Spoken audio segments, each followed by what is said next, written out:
মৰমৰ ছাত্ৰ-ছাত্ৰীসকল মই তোমালোকৰ টিচাৰ ৰাজকুমাৰ পাঠক আজি তোমালোকক এই ভিডিঅ'টোত মই তোমালোকৰ পৰিৱেশ পাঠ্যপুথিৰ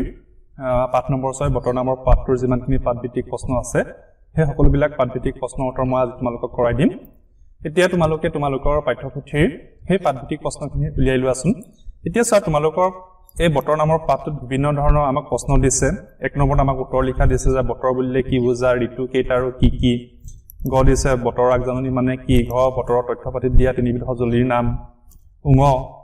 এই প্ৰশ্নবিলাকক আমি উত্তৰ কৰিম তাৰ পিছতে আমি চাম দুই নম্বৰত আছে ক অংশৰ লগত খ অংশ মিলাব লাগে হেগিটা আমি মিলাম তাৰ পিছত 3 নম্বৰত দিছে আমাক খালি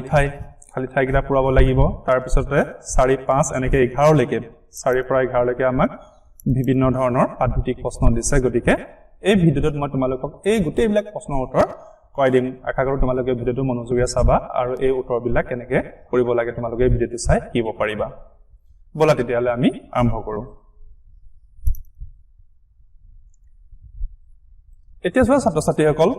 আমাক প্ৰথমে সুধিছে যে বতৰ বুলিলে কি বুজা মই তোমালোকক যোৱা ভিডিঅ'টোত বতৰ মানে কি এই কথাটো তোমালোকক বৰ ধুনীয়াকৈ বুজাই দিছো ইয়াৰ উত্তৰটো এনেকুৱা ধৰণৰ হ'ব বতৰ বুলিলে আমি বায়ুমণ্ডলৰ উষ্ণতা বতাহৰ দিশ আৰু বেগ বৰষুণৰ পৰিমাণ আদিৰ কথাকে বুজি পাওঁ গতিকে তোমালোকে এই প্ৰশ্নটোৰ উত্তৰ এনেকৈ লিখিবা তাৰ পিছত খ দিছে আমাক ঋতু কেইটা আৰু কি কি এতিয়া চোৱা ছাত্ৰ-ছাত্ৰীসকল মই পাঠটো তোমালোকক বুজাওঁতে কৈছিলো যে কিছুমান দেশত ঋতু 4টা হিচাপত ধৰা হয় কিন্তু আমাৰ ভাৰতকে ধৰি এছিয়া মহাদেশৰ কিছুমান ক্ৰান্তীয় ঠাইত ঋতু 6টা ঋতু ধৰে গতিকে আমাৰ প্ৰশ্ন উত্তৰটো হ'ব কি ঋতু 6টা এইকেইটা হ'ল গ্ৰীষ্ম বৰ্ষা শৰৎ হেমন্ত শীত আৰু বসন্ত গতিকে তোমালোকে এই উত্তৰটো এনে ধৰণে লিখিব লাগিব তাৰ পিছত গ দিছে বতৰ আগজাননী মানে কি এতিয়া চোৱা ৰেডিঅ' দূৰদৰ্শন ইণ্টাৰনেট আদি প্ৰচাৰ মাধ্যমৰ জৰিয়তে বতৰৰ বিষয়ে আগতীয়াকৈ দিয়া জাননীকে বতৰ আগজাননী বোলে এই কথাটো তোমালোকক মই বতৰ আগজাননী মানে কি ইতিমধ্যে যোৱা ভিডিঅ'ত কৈছো আশা কৰো তোমালোকে কথাখিনি মনত ৰাখিছা গতিকে এই প্ৰশ্নটোৰ উত্তৰ তোমালোকে এই ধৰণে লিখিবা তাৰ পিছত ঘ বতৰৰ তথ্যপাতি দিয়া তিনিবিধ সঁজুলিৰ নাম এতিয়া চোৱা আমি পাঠটো পঢ়োতে বিভিন্ন ধৰণৰ বতৰৰ তথ্যপাতি দিয়া সঁজুলিৰ নাম পাইছিলো আমাক মাত্ৰ তিনিবিধ নাম দিছে লিখিব দিছে গতিকে আমি তিনিবিধৰ নাম দি দিছো থাৰ্মোমিটাৰ হাইগ্ৰমিটাৰ আৰু ৰেইন গজ গতিকে তোমালোকে এই তিনিবিধ নাম লিখিব পাৰা নতুবা কিতাপত থকা অন্যান্য যিকোনো তিনিবিধৰ নাম লিখিব পাৰা গতিকে এইটো তোমালোকৰ ওপৰত নিৰ্ভৰ কৰিব তাৰ পিছত উঙ কোনটো বিভাগে গোটেই দেশখনৰ বাবে বতৰ আগজাননী প্ৰস্তুত আৰু প্ৰচাৰ কৰে তাৰ শুদ্ধ উত্তৰটো হ'ব কি বতৰ বিজ্ঞান বিভাগে গতিকে ইয়াত 1 নম্বৰ কৰ পৰা উঙলৈকে যিমানখিনি প্ৰশ্ন উত্তৰ আছে তোমালোকে এই ধৰণে কৰিবা তাৰ পিছত 2 নম্বৰ আমাক কৰিব দিছে কি ক অংশৰ লগত খ অংশ মিলাব লাগে আমাৰ কৰ লগত থকা যিখিনি কথা সেই কথাখিনি খাপ খোৱা হৈ আমি খৰ লগত মিলাব লাগে গতিকে প্ৰথমে আমাক কি দিছে চোৱা বায়ুৰ উষ্ণতা এই কথাটো মিলিব থাৰ্মোমিটাৰ আমি জানো যে থাৰ্মোমিটাৰেহে বায়ু উষ্ণতা জুখিব পাৰে তাৰ পিছত বায়ুত থকা জলীয় বাষ্পৰ পৰিমাণ সেইটো কি হ'ব হাইগ্ৰমিটাৰত মিলিব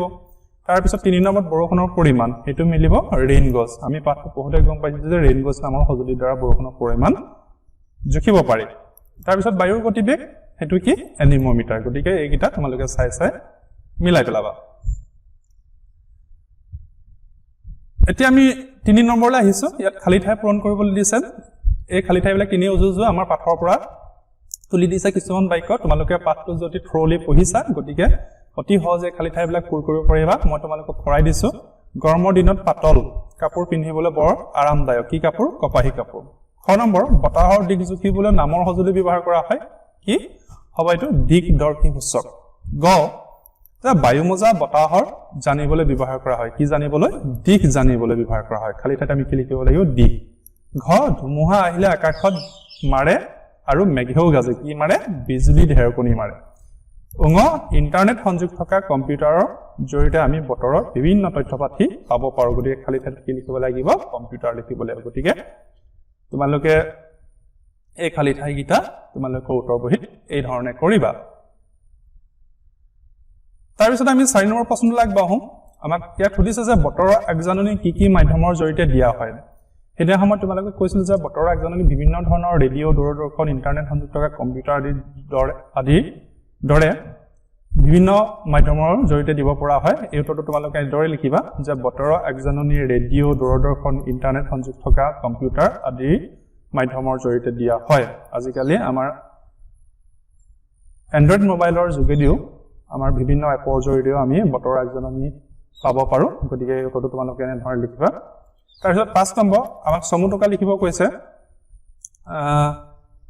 ক দিছে ৰেইন গজ এতিয়া তোমালোকৰ নিশ্চয় মনত আছে যে ৰেইন গজ কি আছিল ৰেইন গজ হল বৰষুণৰ পৰিমাণ জুখিব পৰা এবিধ বিশেষ সঁজুলি ইয়াৰ সমুটকাটো তোমালোকে এনে ধৰণে লিখিবা ৰেইন গজ নামৰ সঁজুলিৰ সহায়ত বৰষুণৰ পৰিমাণ জুখা হয় বতৰ বিজ্ঞান কেন্দ্ৰত এই যন্ত্ৰটো গছগছনি বা ঘৰদুৱাৰৰ কাষত নাৰাখি মুকলি ঠাইত ৰখা হয় যাতে বৰষুণৰ সঠিক পৰিমাণ জুখিব পাৰি গতিকে তোমালোকক মই সেইদিনা এখন ছবি সহ ৰেইন গজৰ ছবি সহ ভিডিঅ'টো তোমালোকক কৈছিলো গতিকে তোমালোকে সেই ভিডিঅ'টো চাবা আৰু ৰেইন গজৰ এই যেটো সমুটকা দিছে তোমালোকে এই ধৰণে লিখিব পাৰিবা খ দিছে আমাৰ কৃত্ৰিম উপগ্ৰহ এতিয়া চোৱা তোমালোকে হয়তো টিভিত কৃত্ৰিম উপগ্ৰহৰ বিষয়ে দেখিছা কেতিয়াবা তথ্য চিত্ৰ এটা কৃত্ৰিম উপগ্ৰহ হল পৃথিৱীৰ পৰা উৎক্ষেপণ কৰা এনে যান্ত্ৰিক উপকৰণ বা সঁজুলি যিয়ে পৃথিৱীৰ চাৰিওফালে নিৰ্দিষ্ট কক্ষপথত প্ৰদৰ্শন কৰি থাকে এই কৃত্ৰিম উপগ্ৰহবোৰত কেমেৰা লগোৱা থাকে যিবোৰে বায়ুমণ্ডলত থকা ডাৱৰৰ আৱৰণ বতাহৰ দিশ বেগৰ পৰিমাণ তাৰ পিছতে আদিৰ স্পষ্ট ছবি তুলি বতৰ বিজ্ঞান কেন্দ্ৰলৈ পঠিয়াই দিয়াৰ উপৰিও এইবোৰে অৰণ্য মৰুভূমি তুষাৰবিদ অঞ্চলৰ দৰে দুৰ্গম ঠাইৰো বতৰ পৰ্যবেক্ষণ কৰিব পাৰে গতিকে এই যেটো কৃত্ৰিম উপগ্ৰহৰ সমুটকা তোমালোকে এই ধৰণে চাই লিখিবা তাৰ পিছত গ বতৰ বিজ্ঞান কেন্দ্ৰৰ সমুটকাটো মই তোমালোকক এই ধৰণে লিখাই দিছো যে বতৰ বিজ্ঞান কেন্দ্ৰই কৃত্ৰিম উপগ্ৰহে ফটোৱা বায়ুমণ্ডলত থকা ডাৱৰৰ আৱৰণ বতাহৰ দিশ আৰু বেগৰ পৰিমাণ আদি তথ্যবোৰ অধ্যয়ন কৰি বতৰৰ আগজাননী প্ৰস্তুত কৰে আৰু ৰেডিঅ' দূৰদৰ্শন ইন্টাৰনেট সংযোগ থকা কম্পিউটাৰ আদিৰ যোগেদি বতৰৰ এনে আগজাননী প্ৰচাৰ কৰে ইয়াৰ উপৰি থাৰ্মোমিটাৰ হাইগ্ৰমিটাৰ ৰেইন গজ এনিমোমিটাৰ আদিৰ দৰে বিভিন্ন সঁজুলিৰ সহায়ত বায়ুমণ্ডলৰ উষ্ণতা বায়ুত থকা জলীয় বাষ্পৰ পৰিমাণ বৰষুণৰ পৰিমাণ বতাহৰ বেগ আদিৰ দৰে বতৰ আৰু জলবায়ুৰ বিভিন্ন তথ্য বতৰ বিজ্ঞান কেন্দ্ৰই সঠিকভাৱে নিৰূপণ কৰিব পাৰে গতিকে এই যেটো বতৰ বিজ্ঞান কেন্দ্ৰৰ সমুটকা তোমালোকে এই ধৰণে লিখিবা তাৰ পিছত 6 নম্বৰ আমাক দিছে যে তোমাৰ ভাল লগা এটা বতৰৰ বিষয়ে 5-4 বাক্য লিখা এতিয়া চোৱা ছাত্ৰ-ছাত্ৰীসকল এই প্ৰশ্নটো তোমালোকৰ পছন্দৰ বতৰ অনুযায়ী উত্তৰটো কিন্তু বেলেগ হ'ব মই ফৰকাল বতৰ ভাল লগা হিচাপত লিখিছো গতিকে তোমালোকৰ যদি ফৰকাল বতৰৰ বাদে বেলেগ কিবা বতৰ ভাল লাগে তেতিয়াহলে তোমালোকে সেই অনুযায়ী এই উত্তৰটো লিখিবা এটো এনেকে ধৰণ লিখিছো যে মোৰ ভাল লগা বতৰটো হল ফৰকাল বতৰত আকাশ নীলা হৈ থাকে সূৰ্যৰ পোহৰ উজ্জ্বল হয় ফৰকাল বতৰত গৰম বেছি হয় ফৰকাল বতৰত ফুৰিবলৈ তথা আন যিকোনো কাম কৰিবলৈ ভাল লাগে গতিকে এই উত্তৰটো তোমালোকে এই ধৰণে লিখিবা এতিয়া আমি পিছৰ প্ৰশ্নটোলৈ যাওঁ 7 নম্বৰ বতৰ অনুযায়ী আমাৰ হাছপাৰ কেনে ধৰণৰ হ'ব লাগে হেদান তোমালোকক কৈছিল যে আমি বতৰ অনুযায়ী আমি বিভিন্ন ধৰণৰ হাছপাৰ পৰিধান কৰো গৰমৰ দিনৰ হাছপাৰো বেলেগ হয় ঠাণ্ডাৰ দিনৰো বেলেগ হয় গতিকে উত্তৰটো এনেকৈ লিখিবা তোমালোকে বতৰৰ লগত হাছপাৰ মিলাই পৰিধান কৰাটো ভাল গৰমৰ দিনত কপাহী কাপোৰ পিন্ধিব লাগে কিয়নো কপাহী কাপোৰত সৰু বিন্ধা থাকে বাবে গৰমৰ দিনত ঘাৰ ঘাম সোনকালে শুকায় আনহাতে ঠাণ্ডাৰ দিনত ছুৱেটাৰ জেকেট টুপি হাত মোজা আদিৰ দৰে উল বা উনৰ হাছপাৰ পিন্ধিব লাগে বৰষুণৰ বতৰত নিতিতিবৰ বাবে ৰেইনকোট আদি পিন্ধিব পাৰি গতিকে বতৰ অনুযায়ী আমাৰ বিভিন্ন ধৰণৰ হাছপাৰ আছে গতিকে আমি সেই অনুযায়ী হাছপাৰ পৰিধান কৰিলে আমাৰ আৰামদায়ক হয় আমি পিছৰ প্ৰশ্নটোলৈ যাওঁ এতিয়া 8 নম্বৰ উঠিছে যে শীতকালত পাত সৰি পৰা তিনিবিধ উদ্ভিদৰ নাম লিখা এতিয়া সব ছাত্ৰ-ছাত্ৰীসকল আমি হেদান ঋতুৰ অংশটো পঢ়োতে আমি পাইছিলো যে শীতকালত বিভিন্ন গছ-গছনিৰ পাত সৰি যায় তোমালোকৰ কিতাপতো বিভিন্ন ধৰণৰ গছ-গছনিৰ নাম উল্লেখ আছে মই ইয়াত তোমালোকক তিনিবিধৰ নাম সুধিছে গতিকে ইয়াত লিখিছো হাল চেগুন আম গতিকে তোমালোকে এই ধৰণে লিখিবা তাৰ পিছত 9 নম্বৰ যে কি কামত বতৰৰ আগজাননীয়ে সহায় কৰে এই উত্তৰটো এনেকুৱা হ'ব জাহাজৰ নাবিক সাগৰত মাছ ধৰা মাছমৰীয়া বিমান চালক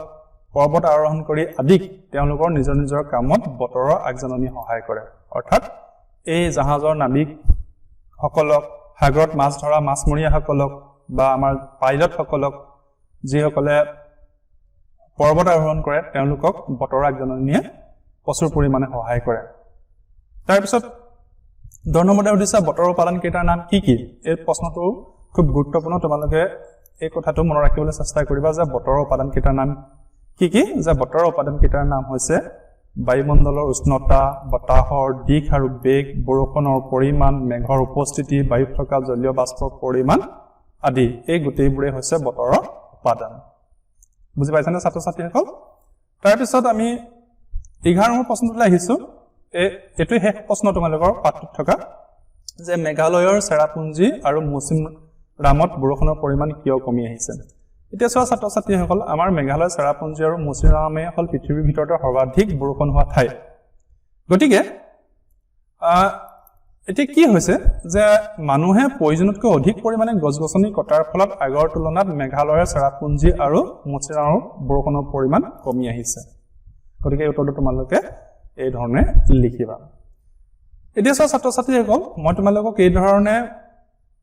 তোমালোকৰ পাঠটোৰ যিমানবিলাক পাঠভিত্তিক প্ৰশ্ন আছে কৰাই দিবলৈ চেষ্টা কৰিছো আৰু এটা কথা ছাত্ৰ ছাত্ৰীসকল তোমালোকে যদি এই প্ৰশ্ন উত্তৰবিলাক ভিডিঅটো চাই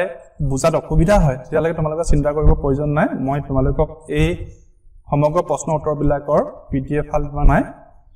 মোৰ ডেসক্ৰিপচনত লিংক দি দিছো তোমালোকে সেই লিংকৰ জৰিয়তে এই PDF ফাইলটো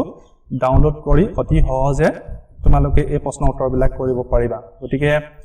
আজিলৈ ভিডিঅটো এখিনতে সামৰিম তোমালোকে যদি মোৰ ভিডিঅটো চাই ভাল পাইছা বা মোৰ এনেবোৰ ভিডিঅ অতি সহজে আৰু সোনকালে পাবৰ কাৰণে মোৰ চেনেলটো সাবস্ক্ৰাইব কৰি ল'ব পাৰা গতিকে সাবস্ক্ৰাইব কৰি ল'বা আজিলৈ ইমানতে সামৰিছো ধন্যবাদ